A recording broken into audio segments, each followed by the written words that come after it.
araky ny fantatsika moa zany ny toedra raha eto amin'ny firenena amin'izao somary misamboaravara kely nefa naizana tsy zany ny gendarmerie dia manohy ihany ny asa ny andavanandro, ny fanaraha-maso, ny circonscription zany ny faritra iadidiny, ny fiarovana ny olona sy ny fananana. Dia tao anatin'izay herinandro lasa zay raha ohatra manao tombanezaka kely tsika tamin'ny herinandro lasa iny zao tato amin'ny groupement ny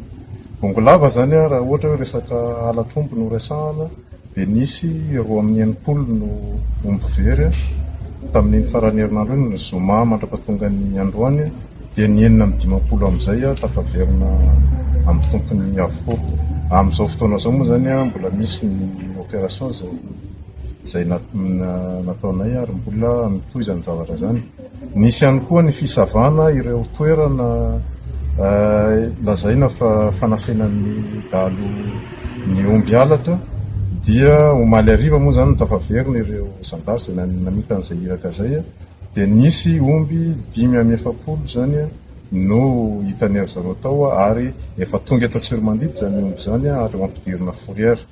Dia ity tranga tany Belibaka ty moa zany zay saorana manokana ireo olona tsara sitrapo zay nanome an'ilay vaovao dia nahafahantsika nahatratra nyreto fitaovam-piadiana mahery-vaika izay entin'ny olon-dratsy manao ny asa ratsiny reto. Dia ireo basy namboary tanana moa zany maromaro, ny basy fohy ao ny basy lava, ao ihany koa ny revolver zay tena izy io